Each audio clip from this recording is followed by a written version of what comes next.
दिलीप की कहानी का अंजाम तो आपने देख लिया।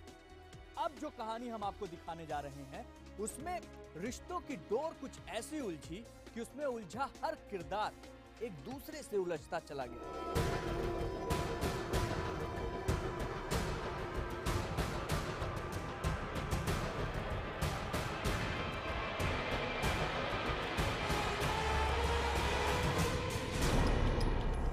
मैं नादान था जो वफा को तलाश करता रहा गालिब, ये न सोचा कि एक दिन अपनी सांस भी बेवफा हो जाएगी। कुछ ऐसा ही फसाना हमारी इस कहानी में। बस वो यही सोचकर वफा करता चला गया, लेकिन उसकी वफा का सिला क्या मिला, आप खुद देख लीजिए।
आज तुम फिर घर से बाहर जा रही हो? तुमने मुझसे शादी किया मुझे घर बिठाने के लिए की थी। मैं ऐसे घर पे बंद कर नहीं रह सकती हूँ। मुझे बाहर जाना है और मैं बाहर जा रही हूँ। तुम मुझे रोक नहीं सकते। मैं तुम्हें बाहर जाने से नहीं रोक रहा हूँ, लेकिन जो तुम कर रही हो वो ठीक नहीं है। एटलीस्ट तुम ये तो बता दो तुम जा कहाँ रही हो? तुमसे मतलब मैं कहीं भी जाऊँ? खुद तो घर से बाहर निकलते नहीं हो, मुझे भी नहीं निकलने देते हो। अपने काम से काम रखो। मैं तुम्हें बता रहा हूँ आरती, तुम कहीं भी जाओ लेकिन अपने हद में रहो। मैं कोई दूध पीती बच्ची नहीं हूँ, मुझे लेक्चर मत दो। मुझे पता है कि मेरी हद क्या है। ना खुद जीते हो ना किसी को जीने देते हो।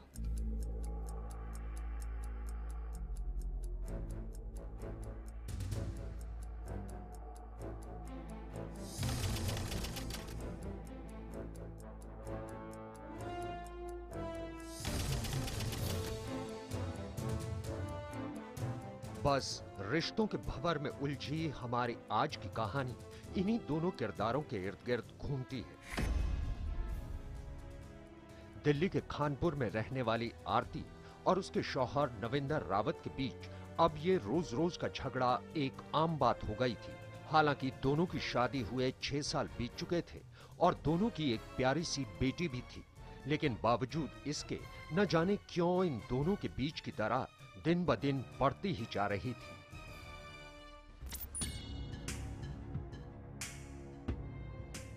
कहाँ जा रही हो तुम? बाहर तुम्हारे बारे में क्या बातें हो रही है? तुम्हारा किसी के साथ अफेयर चल रहा है? मेरा किसी के साथ कोई अफेयर नहीं चल रहा है। आप बेवजह मुझ पर शक कर रहे हो। पागल तो नहीं हो गए क्या आप? तुमने मुझे बेवकूफ समझ रखा है क्या? हाँ, मुझे सब कुछ पता है। तुम आजकल कहाँ जाती हो और किसके साथ मिल रही हो। अगर तुम्हें मेरी बात पर यकीन नहीं तो जहन्नुम में जाओ तुम। हाँ, तुम तो यही चाहती हो। क्यों, बाहर उससे मिलने का प्रोग्राम है क्या? मेरी बाजू छोड़ो, दर्द हो रहा है मुझे। मैं बाजार जा रही हूँ। हाँ, मुझे सब कुछ पता है। बाजार जाने के बहाने तुम किससे मिल रही हो? दरअसल आरती एक आजाद ख्याल और मॉडर्न लड़की थी, बेहद खूबसूरत, बिंदास और गर्म मिजाज। आरती का हुस्न ऐसा कि एक ही नजर में कोई भी उस पर फिदा हो जाए।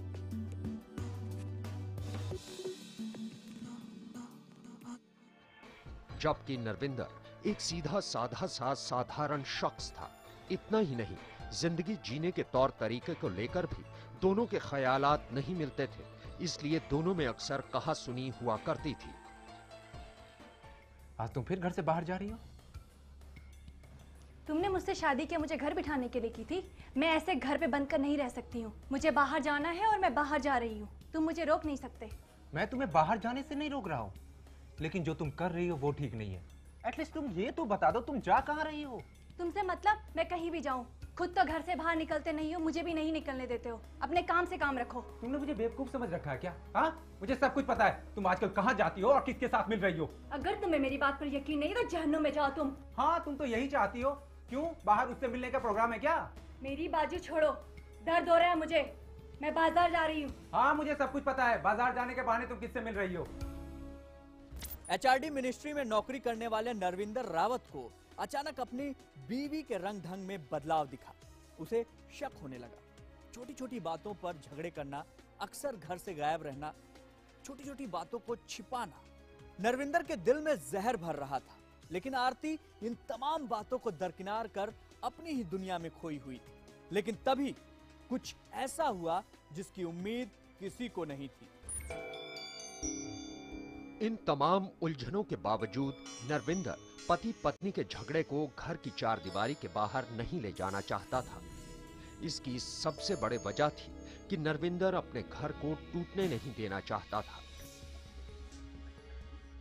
लेकिन पति पत्नी के झगड़ों के बीच एक रोज कुछ ऐसा हुआ जिसने रावत परिवार के सामने तूफान खड़ा कर दिया।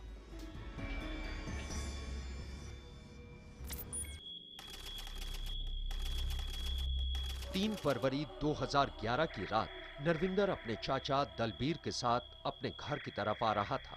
दोनों आपस में बात करते हुए घर की तरफ चले जा रहे थे कि कुछ आंखें लगातार उन्हें घूर रही थी और तभी एक पटाखे जैसी आवाज हुई और नरविंदर जमीन पर गिर गया। उसके जमीन पर गिरते ही एक कार उनके पास से जरूर गुजरी थी।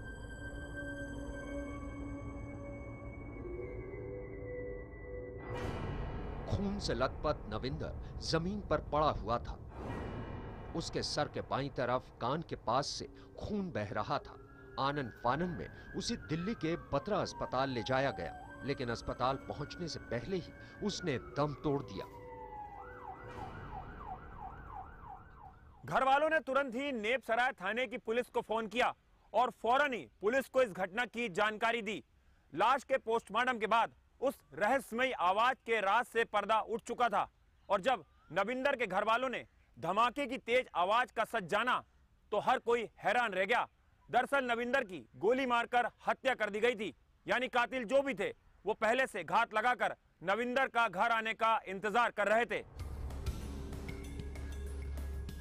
पुलिस का सबसे पहला शक नरविंदर के चाचा पर गया, लेकिन पूछताछ में साफ हो गया कि कत्ल की इस वारदात से चाचा का कुछ भी लेना देना नहीं है। और नरविंदर के चाचा दलबीर ने पुलिस को बताया कि नरविंदर बेहद शांत मिजाज का शख्स था और उसकी किसी से कोई दुश्मनी भी नहीं थी। कहते हैं कि किसी साजिश की तह में पहुंचना है तो शक पर भी शक करो। दिल्ली पुलिस भी यही कर रही थी और जब वो उस शक की तह में पहुंची तो उसका अंदाजा बिल्कुल सही निकला। हल्की सी ही सही, लेकिन पुलिस को धुंध से झांकती साजिश की वो तस्वीर साफ नजर आने लगी। पुलिस इस बात से भी हैरान थी कि जब नरविंदर का कत्ल हुआ तो उसकी बीवी उस समय घर में थी और वो बीवी एक बार भी अस्पताल उसे देखने नहीं आई। पुलिस इस सवाल का भी जवाब तलाश रही थी कि आखिर क्यों। पुलिस को यह बात परेशान कर रही थी कि जिस औरत के पति का कत्ल हुआ हो वो मातम मनाएगी, गम में डूब जाएगी, लेकिन यहाँ तो कहानी बिल्कुल उल्टी दिख रही थी। नरविंदर की पत्नी नरविंदर की मौत के बाद किसी शख्स से मोबाइल पर लगातार बातें कर रही थी। बातें भी कोई एक दो बार नहीं बल्कि 50 बार। कोई समझे या ना समझे, लेकिन पुलिस को इस बीवी का यह रवैया काफी कुछ समझा गया।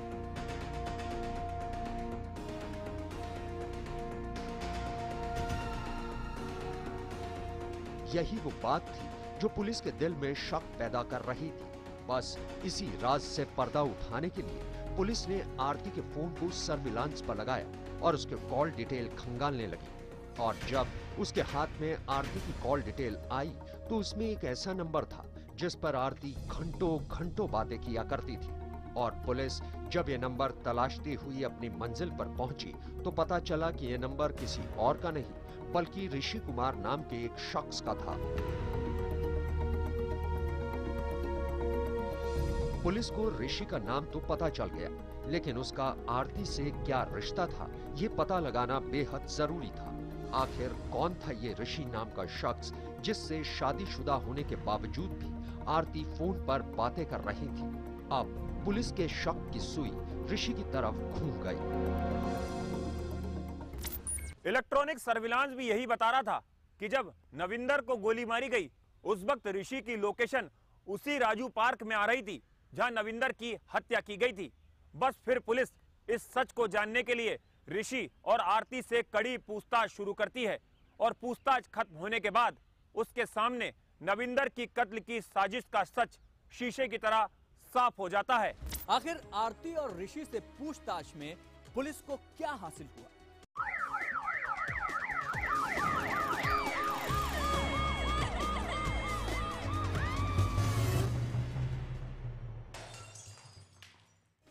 आरती और ऋषि से पूछताछ के बाद पुलिस के सामने जो नई कहानी आई वो बेहद चौंकाने वाली थी। इस कहानी का शक उसके पति नरविंदर को भी था। इस कहानी में साफ हो चुका था कि नरविंदर की हत्या की साजिश किसी और ने नहीं बल्कि उसकी बीवी ने रची थी। यानी एक सुहागन ने खुद विधवा होने का फैसला किया था। लेकिन पुलिस ये जानती थी कि आरती अकेले इस वारदात को अंजाम नहीं दे सकती थी। तो फिर वो कौन था जिसने नरविंदर के कत्ल में आरती का पूरा साथ दिया? देखो, हमारे पास तुम्हारे खिलाफ काफी सबूत है। हम ये जानना चाहते हैं कि माजरा क्या है, वरना सच्चाई उगलवाने के हमारे पास और भी कई तरीके हैं। सर ये आप क्या बोल रहे हो? मुझे कुछ समझ नहीं आ रहा। अच्छा ये बता, उस रात तू राजू पार्क में क्या कर रहा था और तेरे साथ कौन कौन थे? सर पर उस रात तो मैं कभी वहाँ गया ही नहीं। देख, तेरे मोबाइल की पूरी डिटेल है हमारे पास। उस वक्त तेरा मोबाइल जिस लोकेशन पे था वहाँ नविंदर का कत्ल हुआ था। हमारे पास तो पूरी रात है, लेकिन जब तक तू सच नहीं बताएगा हम यहाँ से जाने वाले नहीं हैं। और बेहतर यही होगा कि तू सब कुछ सच सच बता दे। ऐसे नहीं बताएगा तू। बता बता, जल्दी बता, जल्दी बता। मुझे कुछ नहीं पता सर। नहीं बताएगा, नहीं बताएगा, नहीं बताएगा। सर मारिए मत सर, मेरे को कुछ नहीं मालूम। अरे बताता क्यों नहीं? अभी बता दे, बता रहा हूँ। सर मुझे कुछ नहीं पता सर। सर मारिए मत। सर तेरे ऐसे समझ में नहीं आ गया तो ऐसे नहीं बताएगा। अरे बताता क्यों नहीं है? तो बताता क्यों नहीं है? सर मुझे कुछ नहीं मालूम सर। बता बता बता बता। सर वो बोली थी जब तक उसका पति जिंदा है हमारी शादी नहीं हो सकती। ये वो कौन है? उसकी पत्नी। दरअसल नोएडा के बीपीओ में काम करने वाली आरती की ऑफिस से घर आते जाते संगम विहार के रहने वाले ऋषि कुमार से अक्सर मुलाकात होती थी। दोनों एक दूसरे के बेहद करीब आने लगे और उनकी ये दोस्ती प्यार में बदल गई और अब दोनों छिप छिप कर मिलने लगे। ऋषि भी आरती के प्यार में पागल था और उसके बिना जी नहीं सकता था, लेकिन इसके बावजूद दोनों शादी नहीं कर सकते थे क्योंकि दोनों पहले से ही शादीशुदा थे और उनके रास्ते का सबसे बड़ा रोड़ा था खुद आरती का पति नविंदर। हम कब तक ऐसे छिप छिप कर मिलते रहेंगे ऋषि? देखो इसका जवाब भी तुम्हें ही देना होगा। मैं तो तुम्हें यहाँ से कहीं दूर ले जाना चाहता हूँ। बिना शादी के? क्या तुम मुझसे शादी नहीं करोगे? शादी तो मैं तुमसे ही करूँगा, पर क्या तुम अपने पति को छोड़ पाओगी? जब तक मेरा पति जिंदा है ऋषि, मैं तुम्हारी नहीं हो सकती हूँ। मेरे पति को रास्ते से हटा दो और मुझे हमेशा के लिए अपना बना दो। ठीक है, अगर तुम्हारे पति का कत्ल करके ही हम साथ रह पाएंगे तो तुम्हारे लिए ये भी सही। आरती और ऋषि एक दूसरे के होने के लिए बेकरार और बेताब थे, लिहाजा दोनों ने नविंदर को रास्ते से हटाने का प्लान बनाया और एक रोज आरती ने ऋषि को बताया कि उसका पति अपने घर से एक फंक्शन में हिस्सा लेने के लिए जाएगा। फिर क्या था, आरती के बताए वक्त पर ऋषि अपने दो साथियों प्रवीण और सुमित के साथ मिलकर नविंदर को ठिकाने लगाने के लिए निकल पड़ा। इसके बाद 3 फरवरी की रात सुमित ने एक कार हायर की जिसे खुद ऋषि चला रहा था। तीनों ने पहले तो कार से नविंदर का पीछा किया और फिर मौका देखकर उसके सर में गोली मार दी। नविंदर पर कातिलाना हमला करने के बाद ये तीनों उसी कार से मौकाए वारदात से फरार हो गए।